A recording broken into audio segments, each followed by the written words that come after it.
Repetitive bad relationships that happen on a regular basis and constant feelings of regret for hurting someone else are clear signs of karmic relationships. The universal law keeps us to live in harmony and balance. Within this law, every action has a corresponding reaction. Accepting this law, we attain inner peace and harmony.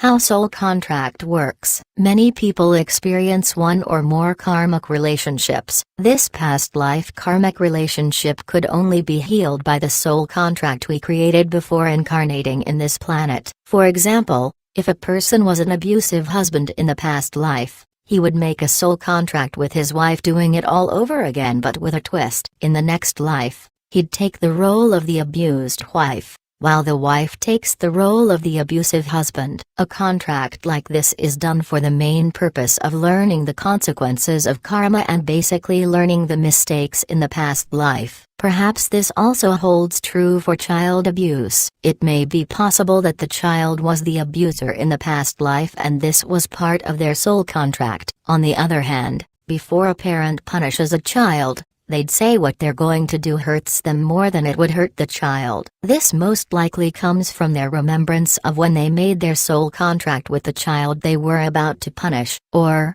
this may be through their cellular DNA, the feeling of familiarity of what it was like to be abused. Thus, they're learning the lessons through their soul contracts. This is how karma ends. When you learn to forgive your abuser and you promise to yourself never to abuse anyone because you know enough how it feels.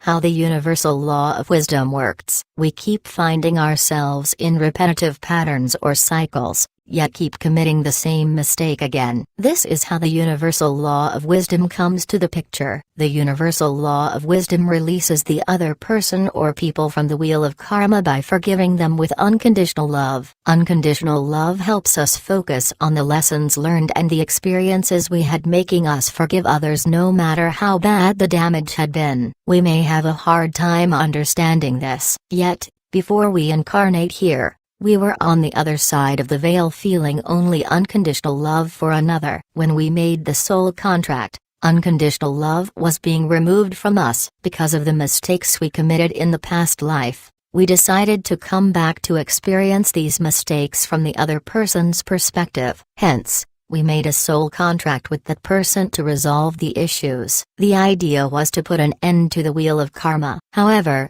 upon incarnating here, the pains of the lessons distracted us to attaining our original loving intent when the contract was made, making those who didn't learn the lessons create more karma. Dolores Cannon, a past life regression hypnotherapist, said, "People keep coming back to this incarnation over and over again because they keep making the same mistakes. Karma is like molasses, you get stuck in it easily." Did you ever make the same mistakes over and over again? For example, relationships, finances, etc. It's time to release the negative karma. Cannon concluded that we have to learn forgiveness in order to release karma.